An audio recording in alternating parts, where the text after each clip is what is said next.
আসসালামু আলাইকুম। বিসমিল্লাহির রহমানির রহিম। শুরু করছি আল্লাহর নামে। সুশিক্ষা চ্যানেলের পক্ষ থেকে প্রিয় ভিউয়ার্সদের জন্য আমরা নিয়ে এসেছি জান্নাতি 25 রমণীদের পূর্ণাঙ্গ জীবনী। আজকে আমরা আলোচনা করব কুরাইশ বংশের পরিচয় ইনশাআল্লাহ। কুরাইশ বংশের পরিচয়। হযরত ইসমাইল আলাইহিস সালামের 12 জন পুত্র ছিলেন। তাওরাতে তাদের বর্ণনা পাওয়া যায়। তাদের মধ্যে কায়দারের বংশধরেরা হিজাজ এলাকায় বসতি স্থাপন করেছিলেন। এই বংশটি অতিমাত্রায় বিস্তার লাভ করেছিল। আদনান তাদের অধস্তন বংশধর ছিলেন, আর রাসূলুল্লাহ সাল্লাল্লাহু আলাইহি ওয়াসাল্লামে আদনানী খানদানেরই অন্তর্ভুক্ত ছিলেন। আরব দেশের বংশ পরম্পরাবিদগণ সকল ঊর্ধ্বতন পুরুষের নাম স্মরণ রাখেননি। কাজেই অধিকাংশ নসবনামায় আদনান থেকে হযরত ইসমাইল আলাইহিস সালাম পর্যন্ত মাত্র 8-9 পুরুষ বর্ণিত হয়েছে, কিন্তু এটা সঠিক নয়। কারণ যদি আদনান থেকে হযরত ইসমাইল আলাইহিস সালাম পর্যন্ত মাত্র 8-9 পুরুষের ব্যবধান হয়, তাহলে মাঝখানের সময়ের ব্যবধান 300 বছর কালের বেশি হবে না। অথচ তা ইতিহাস প্রদত্ত তথ্যের সম্পূর্ণ পরিপন্থী। আল্লামা সুহাইলি রওজুল আনফ নামক কিতাবের 8ম পৃষ্ঠায় লিখেছেন, আদনান এবং হযরত ইব্রাহিম আলাইহিস সালামের মধ্যে 4 কিংবা 7 পুরুষের দূরত্ব যারা বর্ণনা করেছেন তাদের তথ্যও সঠিক নয়। এমনকি যারা 10-20 পুরুষের কথা বলেন তাদের তথ্য সঠিক নয়, কেননা দুয়ের মধ্যে আর অনেক সুদীর্ঘ সময় অতিবাহিত হয়েছে। আল্লামা সুহাইলি বহু ঐতিহাসিক সাক্ষীর দ্বারা প্রমাণ করেছেন যে আদনান থেকে হযরত ইসমাইল আলাইহিস সালাম পর্যন্ত সময়ের ব্যবধান ছিল 40 পুরুষের। আমাদের ইতিহাসবিদগণের এই ভুলের কারণে কোনো খ্রিস্টান ঐতিহাসিক মূলত এটা অস্বীকার করার সুযোগ পেয়েছেন যে রাসূলুল্লাহ সাল্লাল্লাহু আলাইহি ওয়াসাল্লাম আদৌ হযরত ইব্রাহিম আলাইহিস সালামের বংশধর ছিলেন না। এই ভুলের প্রধান এটাই যে আরববাসীরা নসবনামায় শুধু বিখ্যাত ব্যক্তিবর্গের নাম উল্লেখ করাই যথেষ্ট মনে করত। মাঝখানে অনুল্লেখ্য ব্যক্তিদের নাম সাধারণত বাদ দিয়ে দিয়েছে। তদুপরি আরবগণের কাছে যেহেতু আদনানের হযরত ইসমাইল আলাইহিস সালামের তাছাড়া হওয়ার সপক্ষে অকাট্য এবং সর্বজনীন স্বীকৃত সত্য ছিল, কাজেই তারা শুধু সঠিক রূপে আদনান পর্যন্ত বংশীয় সূত্র পৌঁছানোর চেষ্টা করত এবং তার উপরের ব্যক্তিদের নাম উল্লেখ করা অপ্রয়োজনীয় মনে করেছে। কাজে কয়েকজন বিখ্যাত ব্যক্তির নাম উল্লেখ করেই অন্যদেরকে পরিত্যাগ করেছে। অবশ্য সমকালীন আরব দেশে এমন তত্ত্বজ্ঞানী লোকও ছিলেন যারা এই ত্রুটির কুফল সম্পর্কে ওয়াকিফহাল ছিলেন। আল্লামা ইবনে জরির তাবারি তার ইতিহাস গ্রন্থে লিখেছেন যে আমার কাছে কোনো বংশ পরম্পরাবিদ বলেছেন যে আমি এমন বিজ্ঞ লোকও দেখেছি যিনি মাআদ থেকে শুরু করে হযরত ইসমাইল আলাইহিস সালাম পর্যন্ত 40 পুরুষের নাম উল্লেখ করতেন এবং এর পক্ষে সাক্ষী হিসেবে প্রাচীন আরবি কবিতাদি আবৃত্তি করতেন। তিনি আরো বলেন যে আমি এই বংশ পরম্পরার সূত্রটি ইহুদি খ্রিস্টানের আবিষ্কৃত সূত্রের সাথে মিলিয়ে দেখেছি। আমার বর্ণিত সংখ্যাও তাদের সংখ্যার সমানই দাঁড়ায়। তাতে অবশ্য নামের কিছুটা পার্থক্য ছিল। তাবারি লিখেছেন যে তাদমির শহরে এক ইহুদি ছিলেন, তার নাম ছিল আবু ইয়াকুব। পরবর্তীকালে তিনি মুসলমান হয়েছিলেন। তার বর্ণনা অনুযায়ী আরমিয়া নবীর এক লেখক কর্তৃক লেখা আদনানের নসবনামা তার কাছে ছিল। সে সাজারায়ও আদনান থেকে হযরত ইসমাইল আলাইহিস সালাম পর্যন্ত 40 জনের নাম বর্ণিত হয়েছে। মোট কথা এটি একটি অতি সত্য ঘটনা যে আদনান হযরত ইসমাইল আলাইহিস সালামের অধস্তন বংশধর ছিলেন এবং রাসূলুল্লাহ সাল্লাল্লাহু আলাইহি ওয়াসাল্লাম ছিলেন আদনানী খানদানেরই অন্তর্ভুক্ত। কুরাইশ বংশের গোড়াপত্তন। রাসূলুল্লাহ সাল্লাল্লাহু আলাইহি ওয়াসাল্লামের খানদান গোড়া থেকে সম্ভ্রান্ত এবং সব দিক দিয়ে স্বতন্ত্র মর্যাদার অধিকারী ছিলেন। যে ব্যক্তি সর্বপ্রথম এই খানদানকে কুরাইশ পদবী ও উপাধিতে ভূষিত করেন তিনি ছিলেন নজর ইবনে কেনানা। কোন গবেষকের মতে সর্বপ্রথম কুরাইশ পদবীটি ফেহের ইবনে মালিক লাভ করেছিলেন, আর তার অধস্তন বংশধরেরাই কুরাইশী। হাফেজ ইরাকি কাব্যে সিরাতুন নবী পুস্তকে লিখেছেন, ফেহের ইবনে মালিকি প্রথম কুরাইশ, এটাই বিশুদ্ধ কথা। কিন্তু অধিকাংশ ঐতিহাসিকের মতে নজর ইবনে কেনানাই ছিলেন প্রথম কুরাইশ। কুশারি নজরের পর ফেহের এবং ফেহের পর কুশাই ইবনে কেলাব অতি সম্মান এবং প্রভাব প্রতিপত্তি অর্জন করেছিলেন। তৎকালে খলিল কাজাই ছিলেন কাবা শরীফের মোতাওয়াল্লি তথা প্রধান তত্ত্বাবধায়ক। কুশাই তারই কন্যাকে বিয়ে করেছিলেন। এই সম্পর্ক স্থাপনের কারণে কাবার খিদমত করার দায়িত্ব কুশাইয়ের উপর ন্যস্ত করার জন্য খলিল অন্তিম উপদেশ দিয়ে গিয়েছিলেন। এভাবেই তিনি এই সম্মানজনক পদ অর্জনে সক্ষম হয়েছিলেন। কুশাই মক্কাতে দারুন্নাব দুয়া নামক একটি পরামর্শ পরিষদ স্থাপন করেছিলেন। কুরাইশরা কোনো সভা করলে কিংবা যুদ্ধের প্রস্তুতি গ্রহণ করলে এই পরিষদেই করত। বাণিজ্য কাফেলা এখান থেকেই যাত্রা করত। বিয়ে শাদী এবং অন্যান্য অনুষ্ঠানাদি এখানেই অনুষ্ঠিত হতো। কুশাই অনেক বড় বড় উল্লেখযোগ্য এমন সব জনকল্যাণমূলক কাজ করেছিলেন, সুদীর্ঘকাল পর্যন্ত সেগুলো তার স্মৃতি বহন করেছে। হজ যাত্রীদের জমজমের পানি পান করানো এবং তাদের সাধারণ পানাহারের ব্যবস্থা করা ছিল হেরেম শরীফের তত্ত্বাবধায়কগণের বিরাট দায়িত্বপূর্ণ কাজ। এ দায়িত্ব পালনের প্রথা সর্বপ্রথম তিনিই প্রবর্তন করেন। তিনি কুরাইশদেরকে সমবেত করে এই মর্মে বুঝাতে চেষ্টা করেন যে শত সহস্র ক্রোশ অতিক্রম করে পবিত্র হরম শরীফ জিয়ারত করার জন্য এসে মানুষ এখানে সমবেত হয়। তাদের আতিথেয়তা করা কুরাইশদের পবিত্র দায়িত্ব। কুরাইশের এই আহ্বান ব্যর্থ হয়নি। এরপর থেকে দূরবর্তী সেবার জন্য কুরাইশরা বার্ষিক অর্থ বরাদ্দ করেছে। সে অর্থের দ্বারাই মক্কা এবং মিনার হজ যাত্রীদের পানাহারের ব্যবস্থা করা হতো। তাছাড়া তারা হজের সময়ে পানি রাখার জন্য চর্মবেষ্টিত হাউস নির্মাণ করেছিলেন। মাশারে হারাম তারই আবিষ্কার। হজের মৌসুমে সেখানে প্রদীপ জ্বালিয়ে রাখা হতো। ইকদুল ফরিদ নামক পুস্তকে সুস্পষ্ট বর্ণিত হয়েছে যে কারো কারো বর্ণনা মতে সর্বপ্রথম তাকেই কুরাইশ উপাধিতে ভূষিত করা হয়েছিল। আল্লামা ইবনে আব্দি রাব্বিহি ইকদুল ফরিদে আরো সুস্পষ্ট রূপে লিখেছেন যে কুশাই যেহেতু সকল খানদানকে একত্রিত করে কাবার আশপাশের পুনর্বিষ্ঠিত করেছিলেন, তাই তাকে কুরাইশ বলা হয়। কেননা আরবি তাকরিশ অর্থ সমবেতকরণ। যেমন কবি বলেন, কুশাই যাকে মোজাম্মে সমবেতকারী বলা হয় সে তোমাদের পিতা। আল্লাহ ফেহের বংশীয় সকল গোত্রকে তার মাধ্যমে এক গোত্রে গ্রন্থিত করেছেন। কুশাইয়ের 6 পুত্র ছিল, যথা আব্দুদ্দার, আব্দে মন্নাফ, আব্দু ওজোজা, আব্দ ইবনে কুশাই, তাহমির, বাররা। কুশাই মৃত্যুকালে পবিত্র হেরেম শরীফের তত্ত্বাবধায়কের পদে তার জ্যেষ্ঠ পুত্র আব্দুদ্দারকে সমাসীন করে গিয়েছিলেন। অবশ্য ভাইদের মধ্যে তিনিই ছিলেন সবচেয়ে অযোগ্য। ফলে স্বাভাবিকভাবে কুশাইয়ের পদে আব্দে মোন্নাফি কুরাইশ গোত্রের নেতৃত্ব লাভ করেন। তারই খানদান ছিলেন রাসূলুল্লাহ সাল্লাল্লাহু আলাইহি ওয়াসাল্লামের খানদান। আব্দে মোন্নাফের 6 পুত্র ছিল। তাদের মধ্যে হাশেম সর্বাধিক প্রভাব প্রতিষ্ঠাশালী ছিলেন।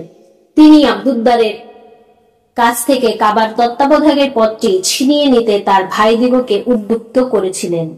কিন্তু আব্দুদ্দারের খানদান এই পদত্যাগ করতে অস্বীকৃত জানালো এবং যুদ্ধ করতে প্রস্তুত হতে থাকে। অবশেষে এ মর্মে সন্ধি স্থাপন করা হয়েছিল যে আব্দুদ্দারের কাছ থেকে হজ যাত্রীদের জমজমের পানি পান করানো এবং সাধারণ পানাহার করানোর দায়িত্ব ফেরত নিয়ে হাশেমকে দেওয়া হবে। এরপর শর্ত অনুযায়ী তা বাস্তবায়িত হয়।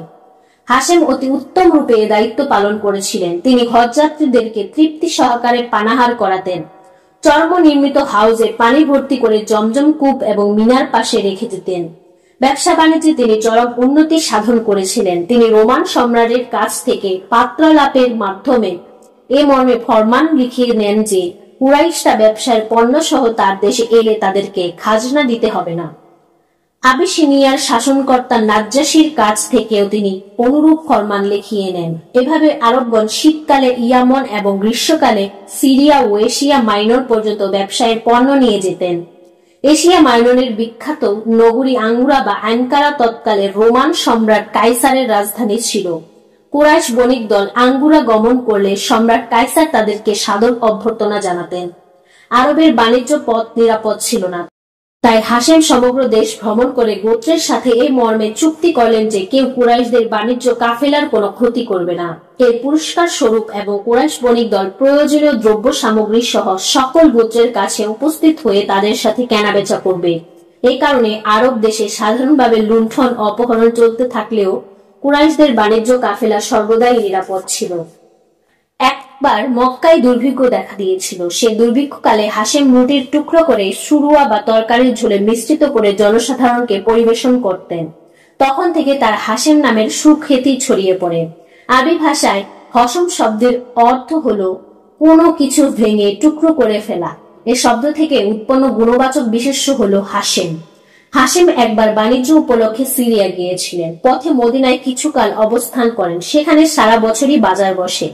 ব্যবসা উপলক্ষে মদিনায় অতি সম্ভ্রান্ত ঘরের এক মহিলার সাথে তার সাক্ষাৎ ঘটে। তিনি তার চাল চলন, ভদ্রতা এবং বুদ্ধিমত্তার পরিচয় পান। মেয়েটি রূপে গুণে অসামান্য ছিল। খোঁজ দিয়ে জানতে পারেন যে সে বনি নাজ্জার খাদ্দানের মেয়ে। তার নাম সালমা। সবকিছু জেনে শুনে সালমা হাশেম তার বিয়ে প্রার্থী হন। তার সে আবেদন মঞ্জুর হয় এবং যথারীতি বিয়ে সুসম্পন্ন হয়ে যায়। এর কিছুদিন পর তিনি সিরিয়া চলে যান।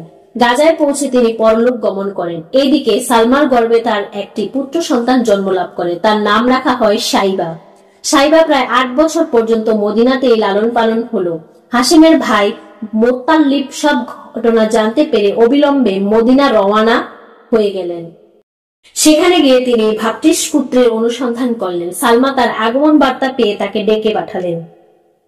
সেখানে তিনি অতিথি রূপে 3 দিন অবস্থান করার পর চতুর্থ দিনে সাইবাকে নিয়ে মক্কা রওনা হয়ে যান। তখন তার বয়স ছিল মাত্র 8 বছর। মক্কা আসার পর তার নাম রাখা হলো আব্দুল মুতাল্লিব। আব্দুল মুতাল্লিব শব্দের অর্থ মুতাল্লিবের গোলাম বা দাস। জীবন চরিত্র প্রণেতাগণ অনুরূপ নামকরণ করার বহু কারণ উল্লেখ করেছেন। সবচেয়ে সঠিক ও গ্রহণযোগ্য কারণ হলো এটাই যে যেহেতু তার পিতৃব্য মুতাল্লিব তার লালন পালন করেছিলেন আর তিনি পিতৃহীন ছিলেন, এই কারণে আরব দেশের পরিভাষা অনুযায়ী তাকে মুতাল্লিবের গোলাম বলা হতো। পরবর্তীকালে তিনি এ নামেই খ্যাত হয়েছিলেন। আব্দুল মুতাল্লিবের সবচেয়ে উল্লেখযোগ্য অবদান হলো জমজম কূপের সংস্কার সাধন। সুদীর্ঘকাল মাটি ভর্তি হয়ে সেটি প্রাণ হারিয়ে গিয়েছিল। তিনি অনুসন্ধান চালিয়ে সঠিক স্থান উদ্ধার করেন এবং নতুন করে খনন করে এর সংস্কার সাধন করেন। তিনি মান্যত করেছিলেন যে 10টি ছেলেকে যৌবনে পদার্পণ করতে দেখলে তিনি তাদের একজনকে আল্লাহর নামে কোরবানি করবেন। আব্দুল্লাহ। আল্লাহ আব্দুল মুতাল্লিবের মনোবাঞ্ছনা পূর্ণ করেছিলেন। তার 10টি পুত্রই যৌবনে পদার্পণ করলেন। তিনি তাদেরকে সাথে নিয়ে কাবা ঘরে আগমন করলেন এবং কাবার পুরোহিতকে বলেন, এদের নামে ভাগ্য পরীক্ষা দিয়ে লিখুন কোরবানির জন্য কার নাম আসে। ঘটনাক্রমে আব্দুল্লাহর নাম এলো। তিনি তাকে বৌদ্ধভূমিতে নিয়ে যান। আব্দুল্লাহর বোনেরা সাথেই ছিলেন। তারা সবাই কাঁদতে কাঁদতে পিতার কাছে আবেদন করেন যে তার পরিবর্তে 10টি উট কোরবানি করুন এবং তাকেই রেহাই দিন। তখন আব্দুল মুতাল্লিব পুরোহিতকে বলেন, আব্দুল্লাহ এবং 10টি উটের মধ্যে ভাগ্য পরীক্ষা দিয়ে দেখুন ফলাফল কি দাঁড়ায়। ঘটনার ক্রমে এবারও আব্দুল্লাহর নামে এলো। তখন আব্দুল মুতাল্লিব উটের সংখ্যা বাড়িয়ে 10-এর স্থলে 20 করে দেন। এভাবে উটের সংখ্যা বেড়ে 100-তে যে পৌঁছলে পুত্রের স্থানে উটের নাম এলো। তখন আব্দুল মুতাল্লিব 100 উট কোরবানি করলেন। এভাবে আব্দুল্লাহর প্রাণ রক্ষা পেল। এটা আল্লামা ওয়াকিদির বর্ণনা। ইবনে ইসহাকের বর্ণনা মতে পুত্রের পরিবর্তে উট কোরবানি করার প্রস্তাব কুরাইশ বংশের গণ্যমান্য ব্যক্তিগণ দিয়েছিলেন। আব্দুল মুতাল্লিবের 10-12 জন পুত্রের 5 জন ইসলামের ইতিহাসে সুখ্যাত অথবা কুখ্যাত ছিলেন। তারা হচ্ছেন আবু লাহাব, আবু তালেব, হযরত আব্দুল্লাহ, হযরত হামজা রাদিয়াল্লাহ এবং হযরত আব্বাস রাদিয়াল্লাহ। সাধারণত বলা হয় যে আবু লাহাবের প্রকৃত নাম অন্য কিছু ছিল, কিন্তু রাসূলুল্লাহ সাল্লাল্লাহু আলাইহি ওয়াসাল্লাম অথবা সাহাবাগণ তাকে আবু লাহাব নামে আখ্যায়িত করেছিলেন, কিন্তু মূলত এই কথাটি ভুল। তবকাতে ইবনে সাআদে সুস্পষ্ট বলা হয়েছে যে স্বয়ং আব্দুল মুতাল্লিবই তাকে এই আখ্যা দান করেছিলেন, কারণ আবু লাহাব ছিল খুব সুশ্রী, লাল টুকটুকে চেহারা বিশিষ্ট। আরবি ভাষায় অনুরূপ ব্যক্তিকে লাহাব বা অগ্নিস্ফুলিঙ্গ বলা হয়, যেমন ফার্সিতে বলা হয় আতেশি রুখসার। আব্দুল্লাহ কুরবানি থেকে উদ্ধার পাওয়ার পর আব্দুল মুতাল্লিব তার বিয়ের কথা ভাবতে থাকেন। জোহরা গোত্রে ওয়াহাব ইবনে আব্দ মুন্নাফের এক কন্যা ছিলেন, তার নাম ছিল আমিনা। সমগ্র কুরাইশ গোত্রে আমিনা ছিলেন অনন্যা। তখন আমিনা তার চাচা ওয়াহাবের তত্ত্বাবধানে থাকতেন। আব্দুল মুতাল্লিব তার কাছে আব্দুল্লাহর বিয়ের পয়গাম দিলেন। কন্যাপক্ষ তা মঞ্জুর করলে যথাসময়ে বিয়ে হয়ে যায়। এ সময় স্বয়ং আব্দুল মুতাল্লিব ওয়াইহাবের কন্যা হালাকে বিয়ে করেছিলেন। এই হালার গর্ভেই হযরত হামজা রাদিয়াল্লাহ এর জন্ম হয়। আত্মীয়তার দিক দিয়ে হালা রাসূলুল্লাহ সাল্লাল্লাহু আলাইহি ওয়াসাল্লামের খালা ছিলেন। এই দৃষ্টে হযরত হামজা রাদিয়াল্লাহ রাসূলুল্লাহ সাল্লাল্লাহু আলাইহি ওয়াসাল্লামের খালাতো ভাই ছিলেন। তৎকালে আরব দেশের নিয়ম ছিল বিয়ের পর নতুন বর 3 দিন শ্বশুর বাড়িতে অবস্থান করতে হতো।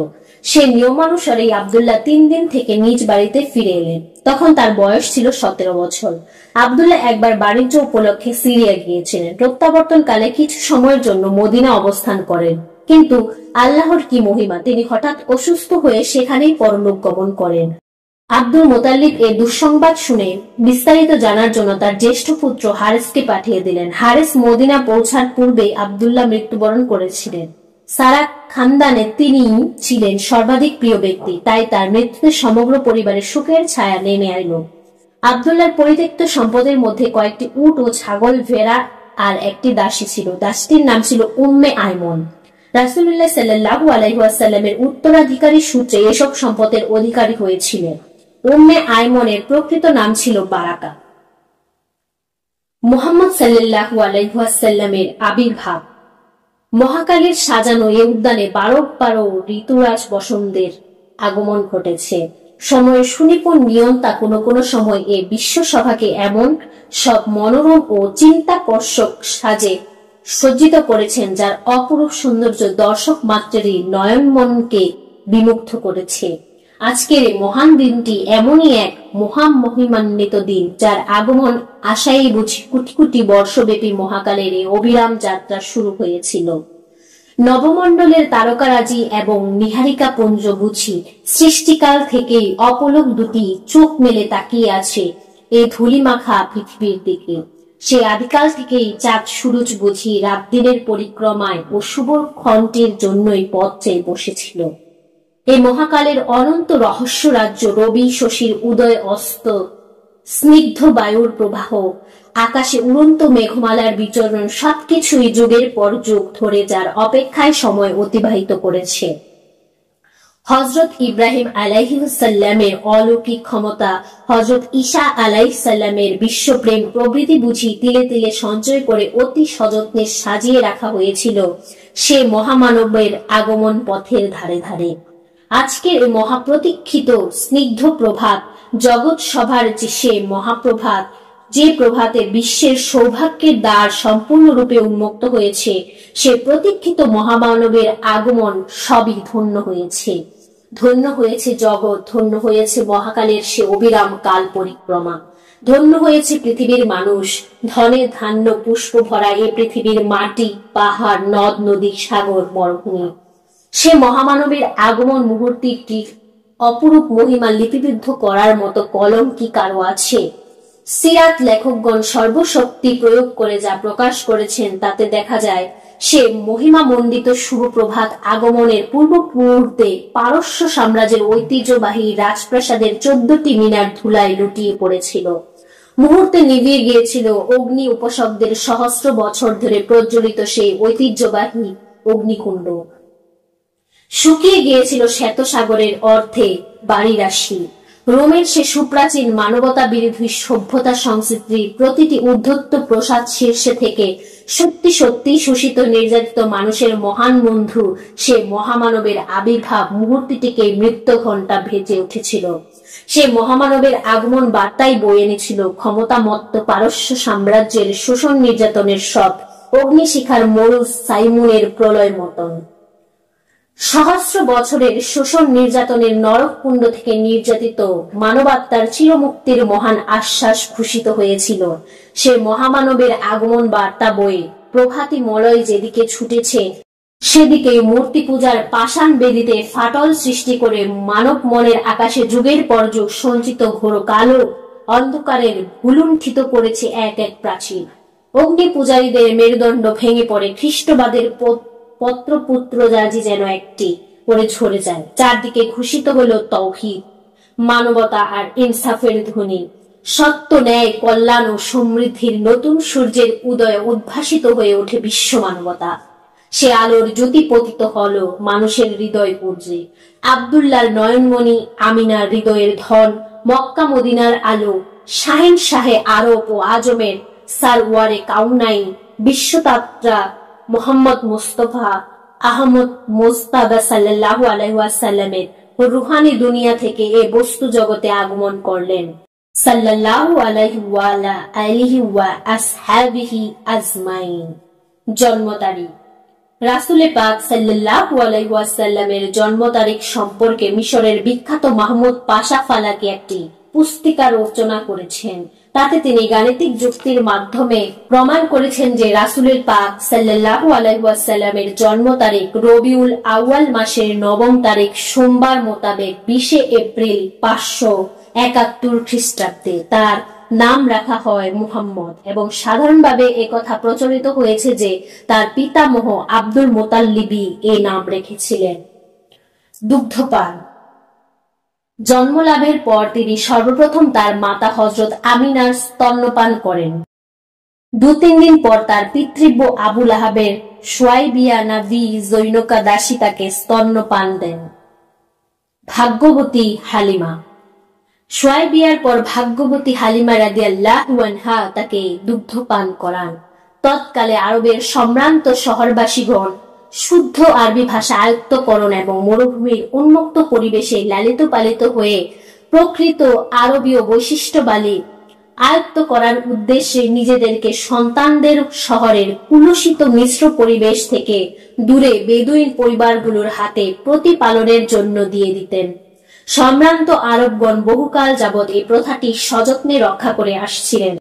এমনকি বনি উমাইয়ারা যখন দামেস্কে রাজধানী স্থাপন করে রোম ও পারস্য সম্রাটদের ন্যায় জাঁকজমকপূর্ণ জীবন যাপন করতেন, তখনও তাদের শিশু সন্তানগণ মরুভূমির বেদুইন পরিবারে প্রতিপালিত হয়েছে।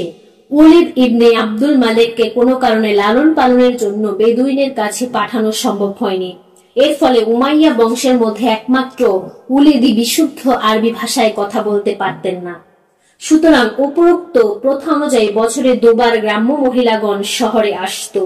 সম্ভ্রান্ত ও ধনী শহরবাসীরা তাদের দুগ্ধপুষ্য শিশু প্রতিপালনের জন্য তাদের হাতে অর্পণ করতেন। উপরোক্ত প্রথা অনুসারে রাসূল পাক সাল্লাল্লাহু আলাইহি ওয়াসাল্লামের জন্মের কয়েকদিন অন্তর হাওয়াজিল গোত্রের কিছু মহিলা পুষ্য গ্রহণের আশায় মক্কায় এসেছিলেন। তাদের মধ্যে হযরত হালিমা রাদিয়াল্লাহু আনহা ও ছিলেন, কিন্তু তাদের অন্যান্য মহিলাগণ পুষ্য পেলেও ঘটনাক্রমে তিনি তখনও কোনো পুষ্য পাননি। রাসূল কারীম সাল্লাল্লাহু আলাইহি ওয়াসাল্লামের মাতা হযরত হালিমা রাদিয়াল্লাহু আনহাকে ধাত্রী হিসেবে নিযুক্ত করতে প্রস্তাব দিলেন, কিন্তু হালিমা রাদিয়াল্লাহু আনহা এর মনে আশঙ্কা হলো যে পিতৃহীন শিশুকে প্রতিপালন করলে হয়তো উপযুক্ত পারিশ্রমিক পাওয়া যাবে না। কিন্তু খালি হাতে ফিরে যাওয়ার চেয়ে অগত্যা তিনি হযরত আমিনার প্রস্তাবে সম্মত হলেন এবং রাসূল পাক সাল্লাল্লাহু আলাইহি ওয়াসাল্লামকে সাথে নিয়ে বাড়িতে উপস্থিত হলেন। সাইমা নামে হযরত হালিমা রাদিয়াল্লাহু আনহার একটি মেয়ে ছিল। তিনি শিশু মুহাম্মদ সাল্লাল্লাহু আলাইহি ওয়াসাল্লামকে গভীরভাবে স্নেহ করতেন এবং তার খাওয়া দাওয়া ও সেবা যত্নের অধিকাংশ কাজ এই সাইমার দ্বারাই সম্পাদিত হতো। 2 বছর প্রতিপালনের পর হযরত হালিমা রাদিয়াল্লাহু আনহার মক্কায় গিয়ে শিশু মুহাম্মদ সাল্লাল্লাহু আলাইহি ওয়াসাল্লামকে তার মাতা আমিনার হাতে প্রত্যর্পণ করলেন। কিন্তু তখন মক্কায় ব্যাপক আকারে মহামারী দেখা দেয় মা আমিনা পুত্র মুহাম্মদকে পুনরায় হালিমার হাতে আরো কিছু দিনের জন্য তুলে দিলেন। এভাবে দ্বিতীয়বার হালিমা তাকে ঘরে নিয়ে এলেন। রাসূল পাক সাল্লাল্লাহু আলাইহি ওয়াসাল্লাম কত বছর হযরত হালিমা রাদিয়াল্লাহু আনহার ঘরে ছিলেন সে বিষয়ে সিরাত লেখকগণের মত পার্থক্য রয়েছে। সুবিখ্যাত সিরাত লেখক ইবনে ইসহাক অত্যন্ত ধীরতার সাথে 6 বছরের কথা লিখেছেন। বিশুদ্ধ ভাষায় কথা বলা ও এই চর্চার জন্য আরবে হাওয়াজিন গোত্রের প্রচুর খ্যাতি ছিল। সুপ্রসিদ্ধ সিরাত লেখক ইবনে সাআদ তার রচিত গ্রন্থ তবকাতে রাসূল পাক সাল্লাল্লাহু আলাইহি ওয়াসাল্লামের একখানি হাদিস উদ্ধৃত করেছেন। তাতে মহানবী সাল্লাল্লাহু আলাইহি ওয়াসাল্লাম বলেছেন, আমি তোমাদের মধ্যে সর্বশ্রেষ্ঠ রাখবি, কেননা আমি কুরাইশ বংশে জন্মগ্রহণ করেছি এবং সাআদ গোত্রে প্রতিপালিত হয়ে তাদের বিশুদ্ধ ভাষা রপ্ত করেছি। উল্লেখযোগ্য যে বনি সাআদ হাওয়াজিন গোত্রেরই একটি শাখা। রাসূল পাক সাল্লাল্লাহু আলাইহি ওয়াসাল্লাম ধাত্রীমাতা হযরত হালিমা রাদিয়াল্লাহু আনহাকে অত্যন্ত শ্রদ্ধা করতেন। পরিণত বয়সে হযরত নবী করিম সাল্লাল্লাহু আলাইহি ওয়াসাল্লাম যখন নবুয়তের মর্যাদায় সমাসীন, তখন একদিন হযরত হালিমা রাদিয়াল্লাহু আনহা তার কাছে এলে তিনি মা মা বলে হযরত হালিমা রাদিয়াল্লাহু আনহাকে জড়িয়ে ধরেছিলেন। হযরত হালিমা রাদিয়াল্লাহু আনহা রাসূল পাক সাল্লাল্লাহু আলাইহি ওয়াসাল্লামের নবুয়ত প্রাপ্তির পূর্বেই পরলোক গমন করেছেন বলে সুবিখ্যাত ঐতিহাসিক ইবনে কাসির মন্তব্য করেছেন, কিন্তু তা সঠিক নয়। কেননা বহু বিখ্যাত ঐতিহাসিক ও সিরাত লেখক তাদের রচিত গ্রন্থসমূহে যেমন ইবনে আবি খসিমা তারিখে, আল্লামা ইবনে জওজি হাদায়ে মুনজি মুখতাসারে, সুনানে আবি দাউদে, ইবনে হাজার ইসাবাতে উল্লেখ করেছেন যে হযরত হালিমা রাদিয়াল্লাহু আনহা ইসলাম গ্রহণ করেছিলেন। হাফেজ মুগল তাই হযরত হালিমা রাদিয়াল্লাহু আনহার ইসলাম গ্রহণ সম্পর্কে আত্মহফাতুল জিসমিয়া কি ইসবাতে ইসলামে হালিমা নামে একখানি স্বতন্ত্র পুস্তিকার রচনা করেছেন। হারেস হযরত হালিমা রাদিয়াল্লাহু আনহার স্বামী অর্থাৎ রাসূল পাক সাল্লাল্লাহু আলাইহি ওয়াসাল্লামের দুধ পিতার নাম ছিল হারেস ইবনে আব্দুল উজ্জা। রাসূল পাক সাল্লাল্লাহু আলাইহি ওয়াসাল্লামের নবুয়ত প্রাপ্তির পর তিনি মক্কায় আগমন করে ইসলাম ধর্ম গ্রহণ করেছিলেন। কথিত আছে যে হারেস রাসূল পাকের সাল্লাল্লাহু আলাইহি ওয়াসাল্লামের দরবারে এসে জিজ্ঞেস করেছিলেন যে আপনি এ সমস্ত কি বলেন। রাসূল কারীম সাল্লাল্লাহু আলাইহি ওয়াসাল্লাম উত্তরে বললেন যে হ্যাঁ, অচিরেই সেদিন আসছে যেদিন আপনাকে আমার কথার সত্যতা সম্পর্কে প্রমাণ দান করবে। পরিশেষে হারেস ইসলাম গ্রহণ করেছিল। দুধ ভাই বোন রাসূল পাক সাল্লাল্লাহু আলাইহি ওয়াসাল্লামের 4 জন দুধ ভাই বোন ছিলেন। তাদের নাম ছিল যথাক্রমে আব্দুল্লাহ, আনিসা, হুযায়ফা ও হাযাফা। হাযাফা সাইমা নামে অধিক পরিচিত ছিলেন। তাদের মধ্যে আব্দুল্লাহ এবং সাইমা ইসলাম গ্রহণ করেছিলেন। বাকি দুজনের বিষয় পরিষ্কারভাবে জানা যায়নি। মদিনা ভ্রমণ রাসূল পাক সাল্লাল্লাহু আলাইহি ওয়াসাল্লামের বয়স যখন 6 বছর, তখন মাতা হযরত আমিনা তাকে সাথে নিয়ে পবিত্র মদিনায় গমন করেন এবং সেখানে হযরতের পিতামহ আব্দুল মুতাল্লিবের মাতামহের বংশ বনি নাজদার গোত্রে অবস্থান করেন। হযরতের অন্যতম ধাত্রী মা উম্মে আয়মন এই সফরে তাদের সাথে ছিলেন। ঐতিহাসিকগণ উল্লেখ করেছেন যে হযরত আমিনা এই আত্মীয়তার জন্যই মদিনায় গিয়েছিলেন, কিন্তু তারা অত্যন্ত দূরসম্পর্কীয় আত্মীয় ছিল। শুধুমাত্র এতটুকু আত্মীয়তার বন্ধন উপলক্ষে তিনি এত দূরদেশে ভ্রমণ করবেন তা আমার মনে হয় না। কোন কোন ঐতিহাসিকের সে মন্তব্যই আমার কাছে অধিক গ্রহণযোগ্য মনে হতো যে হযরত আমিনা মদিনায় সমাহিত তার স্বামী আব্দুল্লাহর কবর জিয়ারত করার উদ্দেশ্যেই সেখানে যান। যা হোক, 1 মাস মদিনায় অবস্থানের পর প্রত্যাবর্তনকালে আবহা নামক স্থানে তিনি মৃত্যুমুখী পতিত হন। আবহা জুহফা নামক স্থান থেকে 23 মাইল দূরে অবস্থিত একটি গ্রামের নাম এবং এখানেই তাকে সমাহিত করা হয়। এরপর হযরত উম্মে আয়মন রাদিয়াল্লাহু আনহা পিতৃমাতৃহীন শিশু মুহাম্মদ সাল্লাল্লাহু আলাইহি ওয়াসাল্লামকে সাথে করে মক্কায় প্রত্যাবর্তন করেন। মদিনায় অবস্থানের বহু কথাই রাসূল পাক সাল্লাল্লাহু আলাইহি ওয়াসাল্লামের কৈশোরের স্মৃতির পাতায় জমা ছিল। পরবর্তীকালে মদিনায় হিজরতের পর একদিন তিনি বনি আদির কয়েকটি কবরের পাশ দিয়ে যাবার সময় বলেন, এই গৃহেই আমার স্নেহময়ী জননী কিছুদিন অবস্থান করেছিলেন। এই পুকুরে আমি সাঁতার শিখেছি এবং এই মাঠে আমি আনিসা নামে এক বালিকার সাথে খেলা করেছি। আব্দুল মুতাল্লিবের তত্ত্বাবধানে স্নেহময়ী জননীর মৃত্যুর পর পিতামহ আব্দুল মুতাল্লিব তার প্রতিপালনের দায়িত্ব গ্রহণ করেছিলেন। তিনি সর্বক্ষণ প্রিয় পুত্রকে সাথে সাথে রাখতেন। রাসূল পাক সাল্লাল্লাহু আলাইহি ওয়াসাল্লামের বয়স যখন 8 বছর, তখন তার পিতামহ আব্দুল মুতাল্লিব 82 বছর বয়সে পরলোক গমন করেন। জিহুন নামক স্থানে তাকে সমাহিত করা হয়। আব্দুল মুতাল্লিবের লাশ সমাধিস্থলে নিয়ে যাওয়ার সময় রাসূল পাক সাল্লাল্লাহু আলাইহি ওয়াসাল্লাম ওর সাথে ছিলেন এবং প্রিয় পিতামহের বিচ্ছেদ ব্যথায় কাঁদছিলেন। মৃত্যুর পূর্বে আব্দুল মুতাল্লিব তার প্রিয় পুত্রের প্রতিপালনের দায়িত্ব স্বীয় পুত্র আবু তালেবের ওপর সমর্পণ করে যান। আবু তালেব সুষ্ঠু ও সুন্দরভাবে এ দায়িত্ব সম্পাদন করেন। বিশেষ লক্ষণীয় বিষয় এটাই যে আব্দুল মুতাল্লিবের মৃত্যুতে সমাজে বনি হাশেমের যে প্রভাব প্রতিপত্তি ও বিশেষ সম্মান ছিল তা দ্রুত হ্রাস পেল এবং বনি উমাইয়াদের পার্থিব প্রভাব প্রতিপত্তি বৃদ্ধি পেল। বনি উমাইয়ার নামজাদা সন্তান হারব আব্দুল মুতাল্লিবের পরিত্যক্ত সামাজিক মর্যাদার আসনটি দখল করেন। তখন থেকে হজ যাত্রীদেরকে পানি পান করাবার দায়িত্ব ছাড়া অন্য কোনো সামাজিক দায়িত্বই আব্বাসীয়দের হাতে রইল না। আব্বাস ছিলেন আব্দুল মুতাল্লিবের কনিষ্ঠ পুত্র। আবু তালেবের তত্ত্বাবধানে বিভিন্ন স্ত্রীর গর্ভে আব্দুল মোতাল্লিবের 10টি পুত্র সন্তান জন্ম লাভ করেছিল। এর মধ্যে রাসূল পাক সাল্লাল্লাহু আলাইহি ওয়াসাল্লামের পিতা আব্দুল্লাহ ও হযরত আবু তালেব ছিলেন একই মায়ের গর্ভজাত। এই কারণে আব্দুল মোতাল্লিব প্রিয় পুত্র মুহাম্মদ সাল্লাল্লাহু আলাইহি ওয়াসাল্লামের লালন পালনের ভার আবু তালেবের ওপর ন্যস্ত করেছিলেন। আবু তালেব নিজের ঔরসজাত সন্তানগণের চাইতেও মুহাম্মদ সাল্লাল্লাহু আলাইহি ওয়াসাল্লামকে অধিক স্নেহ করতেন। যেখানে যেতেন তাকে সাথে নিয়ে যেতেন, এমনকি রাত্রে শোবার সময় তাকে নিয়ে শয়ন করতেন। সম্ভবত 10-12 বছর বয়সের সময় রাসূলুল্লাহ সাল্লাল্লাহু আলাইহি ওয়াসাল্লাম ছাগল চড়ানোর কাজ করতেন। ফ্রান্সের এক খ্যাতনামা ঐতিহাসিক লিখেছেন, হযরত আবু তালেব ভ্রাতৃস্পুত্র মুহাম্মদ সাল্লাল্লাহু আলাইহি ওয়াসাল্লামকে তেমন স্নেহ যত্ন করতেন না, বরং তাকে হীনভাবে রাখতেন। এই কারণেই তাকে শিশুকালে ছাগল চড়ানোর মতো কাজে নিয়োজিত করা হয়েছিল। কিন্তু এই ঐতিহাসিক প্রবর হয়তো জানেন না যে পশু চড়ানোর কাজকে তদানীন্তন আরবে হীনকর্ম বলে মনে করা হতো না। এজন্যই আরবের সম্ভ্রান্ত এবং আমির উমারাদের সন্তানেরাও ছাগল পোষা এবং চড়ানোর কাজ করতেন।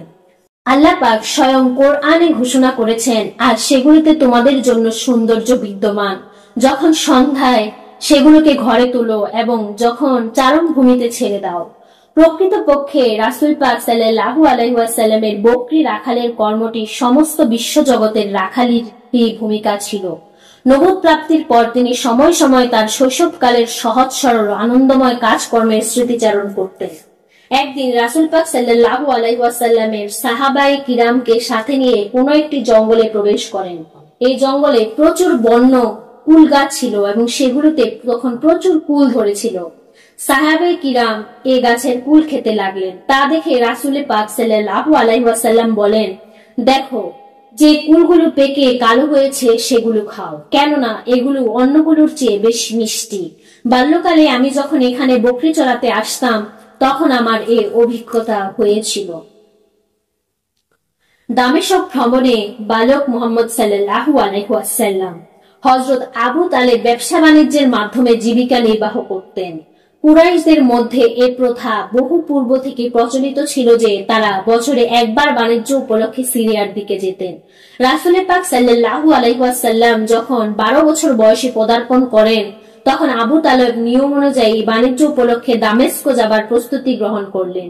রাস্তার কষ্ট এবং অন্যান্য নানাবিধ কারণে তিনি বালক ভ্রাতৃস্পুত্রকে সাথে নিতে ইচ্ছুক ছিলেন না, কিন্তু রাসূল পাক সাল্লাল্লাহু আলাইহি ওয়াসাল্লাম হযরত আবু তালেবকে অত্যন্ত ভালোবাসতেন বিধায় যখন তিনি বাড়ি থেকে যাত্রা করলেন তখন বালক মুহাম্মদ সাল্লাল্লাহু আলাইহি ওয়াসাল্লাম তাকে জড়িয়ে ধরলেন। হযরত আবু তালেব প্রিয় ভ্রাতৃস্পুত্রের অন্তরে কষ্ট দিতে পছন্দ করলেন না, সুতরাং ভ্রাতৃস্পুত্রকেও সাথে নিয়ে রওনা হলেন। সাধারণ ঐতিহাসিকদের মতে বুহাইরা নামক সন্ন্যাসীর সাথে সাক্ষাতের বিরাট ঘটনাটি এই সফরে ঘটেছিল। এই ঘটনার বিস্তারিত বিবরণ দিতে গিয়ে সিরাত লেখকগণ লিখেছেন, হযরত আবু তালেব বসরা শহরে বুহাইরা নামক এক খ্রিস্টান পাদ্রীর আস্তানায় উপস্থিত হলেন। বুহাইরা রাসূল পাককে দেখে বলেন, ইনি প্রতিশ্রুত, সে সর্বশ্রেষ্ঠ নবী সাইয়্যিদুল মুরসালিন। সমবেত লোকজন প্রশ্ন করল যে আপনি কিভাবে জানলেন? তিনি বলেন, যখন তোমরা পাহাড় থেকে নামছিলে তখন সমুদয় পাথর ও গাছ তার প্রতি সম্মানার্থে মাথা অবনত করেছিল। এই ঘটনার বিবরণটি বিভিন্ন গ্রন্থে বিভিন্নভাবে দেওয়া হয়েছে। আশ্চর্যের বিষয় যে এই বিবরণটি সাধারণ মুসলমানদের কাছে যেমন প্রিয়, খ্রিস্টানদের কাছে ততোধিক প্রিয়।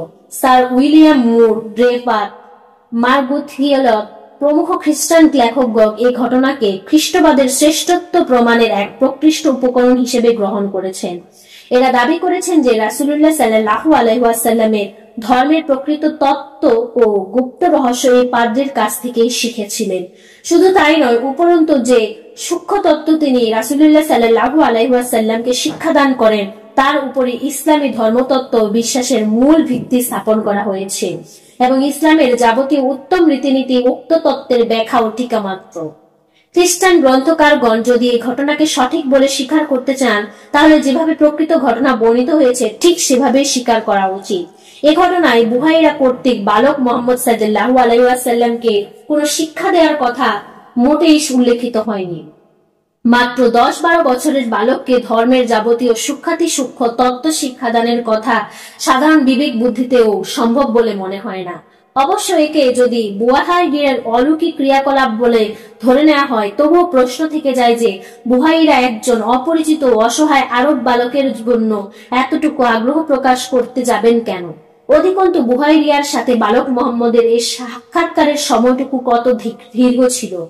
প্রকৃতপক্ষে এই ঘটনারই কোন মূল ভিত্তি নেই, কেননা সেসব সূত্রে ঘটনা প্রণীত হয়েছে তার সমস্ত সূত্রে মুরসাল, অর্থাৎ ঘটনার প্রথম বর্ণনাকারী ঘটনা সংঘটিত হবার সময় সশরীরে উপস্থিত ছিলেন না, কিংবা যে বর্ণনাকারী ঘটনার সময় উপস্থিত ছিলেন কখনো তার নাম বলা হয় না।